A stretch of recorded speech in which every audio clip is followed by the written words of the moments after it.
আফগানিস্তান হয়ে যাব। দ্রব্যমূল্যের যে ঊর্ধ্বগতি এটা যাতে সরকার প্রপারলি এটা নিয়ন্ত্রণ করতে পারে। বিএনপি যদি ক্ষমতায় আসে তাহলে সেই বিএনপির সেই সরকারটা কেমন হবে? মোটামুটি ভালো হবে, ভালো হবে। সেই জন্যই ভালো হবে, অন্তত মব সন্ত্রাস একটু কমে যাবে। আমরা তো এই সন্ত্রাসের বিপক্ষের লোক, এইটা তো ভালো লাগে না। এটি হচ্ছে আমাদের সবচেয়ে বড় চাওয়া। এইবারে নতুন বাংলাদেশের একটা সবথেকে বড় পরিবর্তন আসবে, সেটা হচ্ছে কোনো নারী নেতৃত্ব থাকবে না। রাজনৈতিক দলগুলোর যারা মুখ্য ছিলেন আগে, আওয়ামী লীগ সরকারে শেখ হাসিনা ছিলেন, বিএনপির সময় ছিলেন হচ্ছে বেগম খালেদা জিয়া, এবার কিন্তু বিএনপির চেয়ারপারসনও বদলে গিয়েছেন, তারেক রহমান। তো বিএনপির কথা যেহেতু বলেন, কি মনে হয় যে তারেক রহমান এত বছর তো লন্ডনে ছিলেন, এত বছর পর দেশে ফিরে এসে তিনি কি আসলে সেই সুশাসনটা প্রতিষ্ঠা করতে পারবেন? আশা করি করতে পারবেন, ইজ বেটার দেন। আর তবে আমি মনে করি যে নারী নেতৃত্ব যে দেওয়া হয়নি, এটা একটা বড় ভুল। দেশের অর্ধেক জনসংখ্যা যদি হয়, অ্যাবসেন্ট থাকে প্রশাসন, বিচার ব্যবস্থা, তারপরে হচ্ছে সরকারি সিদ্ধান্তের ব্যাপারে এমপি মন্ত্রী মিনিস্টার, এইটা দেশের জন্য একটা অশনি সংকেত। ভবিষ্যতে আমরা ওই আফগানিস্তান হয়ে যাব যদি নারী নেতৃত্ব এভাবে সরাই দেওয়া হয়।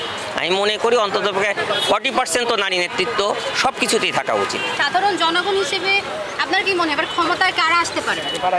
ক্ষমতায় কারা আসতে পারে তার চেয়ে আমরা যেটা চিন্তা করতেছি, জনগণের যে আকাঙ্ক্ষা, আমাদের আকাঙ্ক্ষা সেটা হলো যে সৎ যোগ্য কোনো সরকার আসুক, সৎ যোগ্য এমপি প্রার্থী, যারা এমপি প্রার্থী আছে তারাই যাতে ক্ষমতায় আসে, আমরা এটাই প্রথমে চাইব। তারপরে আর তাদের কাছ থেকে আমাদের যে চাহিদাটা থাকবে, দুর্নীতি নির্মূল করতে হবে এবং চাঁদাবাজ মুক্ত 100% বাংলাদেশ চাই আমরা।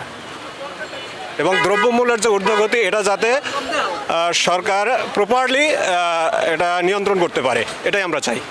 যদি আওয়ামী লীগ সরকারের নির্বাচন দেয় তাহলে এটা সবচেয়ে ভালো। আওয়ামী লীগ সরকার দুর্নীতিবাজ করলেও বাংলাদেশ উন্নত করছে, ঠিক আছে।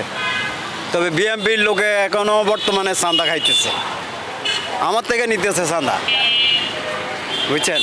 আমরা গরিব গুণা কীভাবে চইল, আপনারা এটাই নিজেরা বিবেচনা করেন। তো সুস্থভাবে নির্বাচন হইলে যদি আওয়ামী লীগ সরকারও দেয়, তো বর্তমানে আওয়ামী লীগ সরকার কিন্তু পাস করেছি নির্বাচন দিলে। নাই, যদি দেয় আওয়ামী লীগ সরকারের নির্বাচন, তাহলে অবশ্যই আওয়ামী লীগ সরকার পাস করে যাবে। বুঝেছি, কিন্তু এখন যেহেতু আওয়ামী লীগ তো ক্ষমতায় নেই, তাদের নির্বাচনে আসার সম্ভাবনাটা অনেক ক্ষীণ।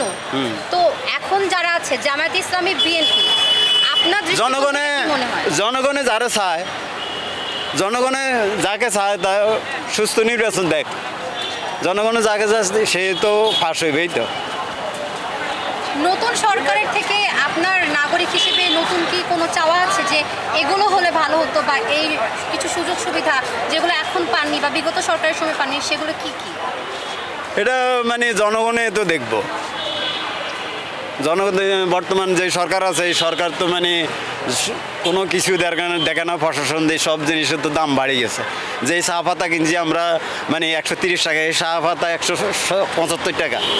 তো সব জিনিসের দাম বাড়িয়ে গেছে না, গরিব গুণেও না খাই মরতে আছে।